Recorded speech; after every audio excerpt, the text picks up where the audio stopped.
Hi, Peter Hogan here. Thanks for dropping by. Now I want to tell you a way that you can get land and property, and sometimes millions of pounds worth of it, completely free and completely legally. Now it's not often in this world you get something for free, especially something that could be worth millions of pounds. But this is true. You can do it, and a lot of people are doing it. There's a law that allows us to do this. It's called the law of adverse possession.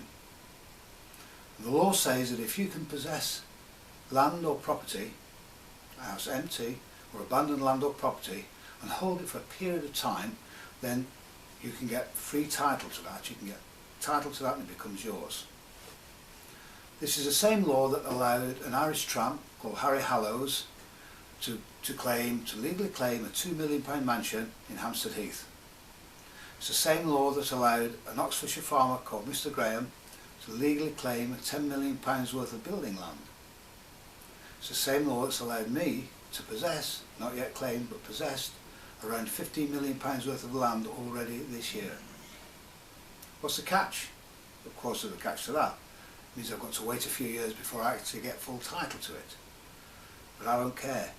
You know what? I can wait. A few years are going to pass, it always does. And it's much better to have a few millions of pounds worth of land coming to you than not. Wouldn't you agree? So where did this law come from? How long has it been around? Well, surprisingly, it's been entrenched in English law since about William the Conqueror. That's 1066.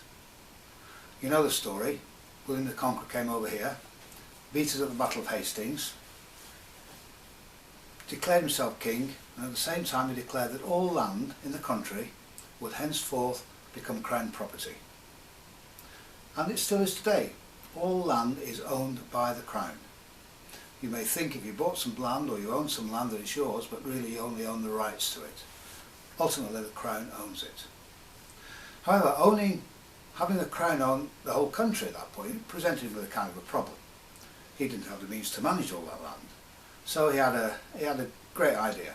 He divided the country up into smaller areas, smaller parcels of land, just under 2,000 of them. And he called these manors.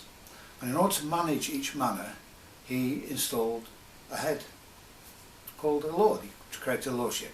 So there we had lords of the manor, and you'll have heard that expression, and the lords and the manors still exist today. There are still lords of the manors today.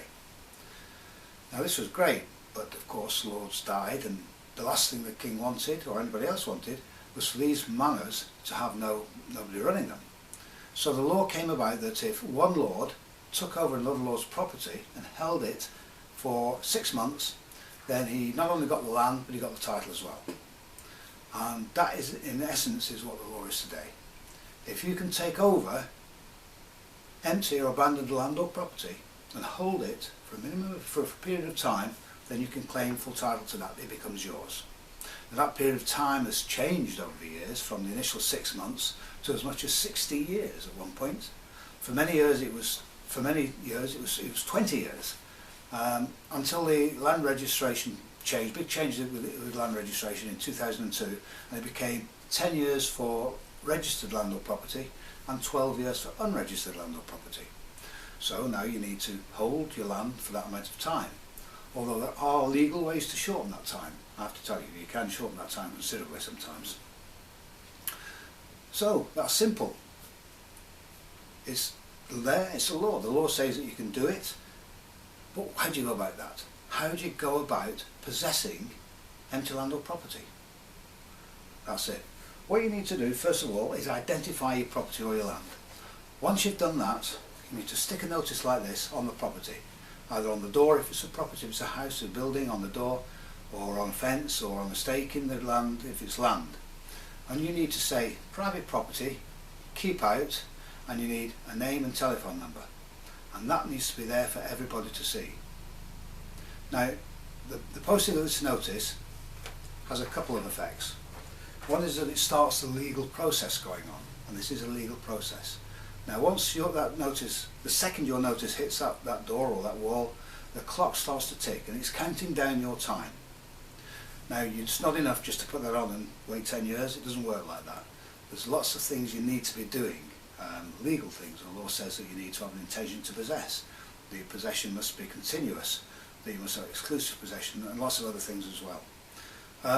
It says you must treat the land or property as if it's your own. It says you can't do it in secrecy, you have to be open about all this.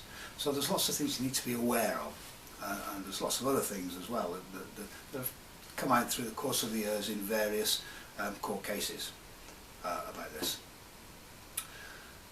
Now, one other thing that notice on the land or property will do, it will flush out any local interest. You'll be amazed at how many people will sit and watch their own land or property disintegrate into ruin and do nothing about it. It's absolutely true, and as you start doing adverse possession, you will come across this time and again. People, for some reason, will sit and watch a perfectly good house just deteriorate into the ground, and they won't sell it or do anything with it. Now, it may be that you see a property, you find a property that's been empty for, it could be 20 years. You stick that notice on the door, you think that's it, and the next day you get a call from the owner who says, "Hey, what's this notice? What's this all about?" And it does happen. It does happen. So the notice will help to flush out any local interest. Other things we need to do, of course, is we need to find out where the owners are. It's absolutely essential that we find out where the owners are. I must stress at this point that we're not stealing anything. We're not depriving anybody of their land or their property. If we find the owners, we don't do anything about it. What we're trying to find is land or property with no traceable owner, and there are thousands and thousands of them around. There's billions of pounds worth of land and property with no traceable owner in this country. No traceable owner is good. Nobody come forward. And the law says it's good as well. The law says it's legal, the law says it's ethical, and the law says you should do it. The law says that land and property should have an owner. So, a few weeks go by and you've spent a good deal of time trying to trace the owners. You can't find any trace of the owners, and you want to enter the property, you want to gain entry. You can't just kick the door in, you can't break it down, you can't break a window, that's criminal, and that's you can't be doing anything wrong. What we do is we just go to a locksmith, just book a locksmith to come round, change the locks, give us the keys, and that's fine, we're in there. What do I do after that? I go straight down to the local police station and I tell them what I've done, because I can, because it's legal. And just out of courtesy, I go around and tell them that such and such a property down the road, I've claimed it under law of adverse possession, and I give them my full details so they can get hold of them if they need to. So that's partly what you need to do. But of course, there's a lot more involved in this, and I really don't have time to tell you now. In fact, it takes me a full day on one of my courses to explain how to do the whole thing legally. But it's very easy to get tripped up on this, trying to do it with a minimum of knowledge. You certainly, what I've given you today is interesting, but you certainly won't be able to possess a property with that. There's far more to it than that. And you'll get tripped up because of what you don't know. And it's true what people say, you don't know what you don't know. I'll give you an example, and this is an example that's quoted by Land Registry themselves. They had a chap who put in his claim for adverse possession of a piece of land that he said he'd had for 12 years. Now, in his claim, he said that he turned the land into an allotment and had been growing vegetables on this and flowers on this land for 12 years, and he also said, for some strange reason, that he'd been living on the land in a tent for 5 days of every week. Now, I don't know why he said that, but it just shows that he really doesn't know what he's doing with adverse possession. It's not a requirement to live on or in any property at all. It's not a requirement. But he said that he'd been using this land, working it as his own, and growing properties on it. And he put his claim into Land Reg. Now, what he didn't know was that where land is involved, the Land Registry always send a surveyor to survey the land. They gave the case to a surveyor who went around, duly surveyed it, and as part of his surveying duties, he photographed it. Sent all his paperwork back to Land Reg, who looked at the photographs, and instead of seeing a nice, well looked after allotment, they saw a jungle that obviously hadn't been touched for donkey's years.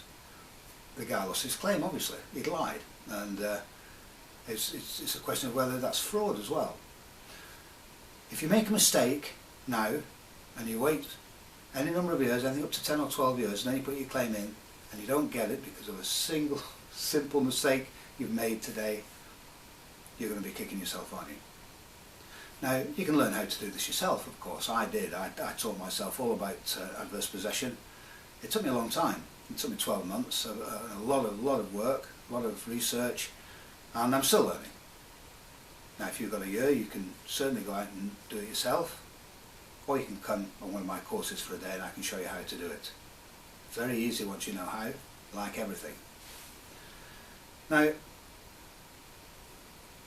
single let houses and HMOs and LHAs and refurbs are all great. They'll make you great cash flow, and I do a lot of these strategies. You've got to have cash flow, but they're not going to make you wealthy. They're not going to make you 10 million or 50 million or 20 million over a 10-year period, are they? And I don't think you know any other way that you could do it. Or if you do, tell me. But really, this is an easy way, it's a legal way, it's a free way, and it's a way of making millions and millions of pounds, literally, over 10 years. That's something to look forward to. You don't have to worry about your pension performance, do you? You don't have to worry about the long-term future of your job if you do anything like this. So you can do it. You can do it. There's lots of people doing it. On a monthly basis, Land Registry have between 3,000 and 5,000 adverse possession claims going through. Between 3,000 and 5,000, that's a lot of people every month who are getting land and property for free. So it's not some strange way out strategy that nobody's ever heard of. It's just most of the general public haven't heard of it, but lots of people know about it and lots of people are doing it. I'm doing it, I'm going to make a lot of money out of it. I've already got properties that I've got that are rented out. You can do it too. All you've got to do is just click that button. Thank you.